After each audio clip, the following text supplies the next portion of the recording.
concerned. Vishali. Thanks, Aditya, for joining me with those details. And now, viewers, I'm going to be telling you about a very shocking harassment incident.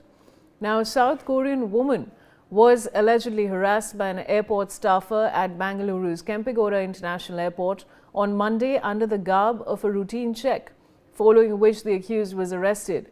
The staffer, identified as Affaann Ahmed, according to KIAL Airport Police, was arrested for sexually harassing the woman who had come to the airport to travel to Korea.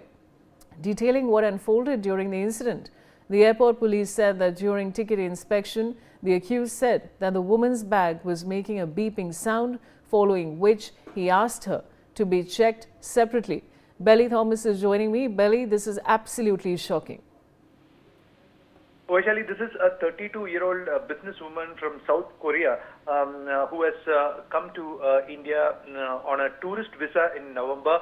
And she was actually returning back to her home country on Monday at the Bengaluru International Airport, with she being encountering into an embarrassing incident such as this. So this is a ground handling staff who is working for the Air India SAT's ground duty staffer identified as Mohammed Affaann Ahmed, who encountered the tourist at the Terminal 2 of the airport, and she has told the airport authorities that she had already been checked through by the CISF, and she was about to get to her departure gate.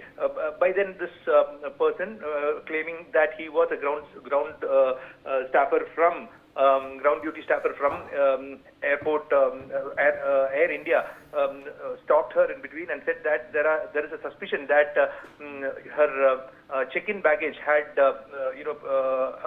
was suspicious of having something, so that he need to check again. So he took her to a men's washroom close by and touched her inappropriately, and even thanked her, is what she had mentioned in her complaint, and then she was let go. So she knew that it was not proper, so she complained with the airport authorities for further investigation. And when they inquired into this ground staffer is not supposed to frisk anyone in person. So in case if he finds anything, all right, Belly, stay on with me. I have our guest, Mr. Bhaskar Rao, former IPS officer, joining me. Now, Mr. Bhaskar Rao, this is a very shocking incident coming in from Bengaluru's Kempegowda International Airport. What would you like to say?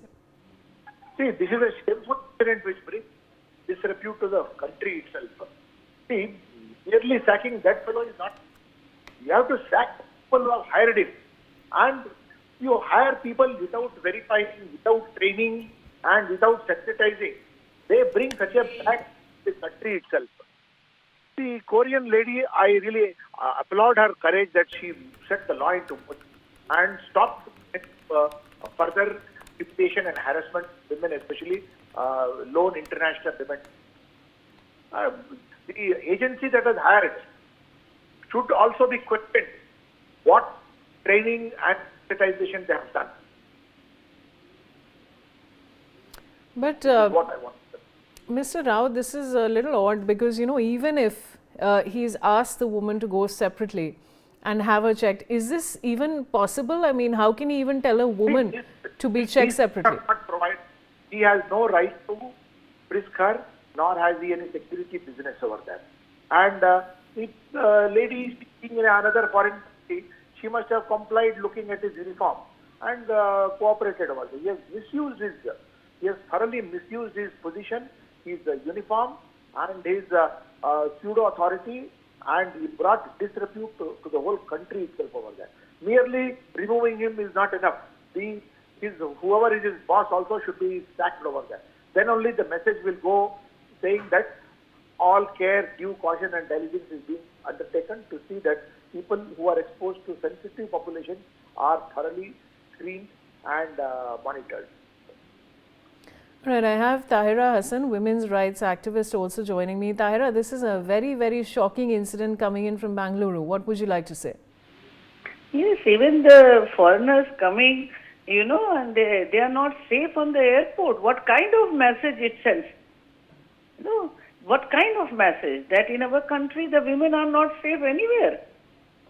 Why there is no fear of law? We have very strong laws against the sexual harassment against women. But in spite of these, why these laws are not implemented properly? Why the slow motion everything takes place? Why the safety and security of the women in general? Why not on the priority for the states?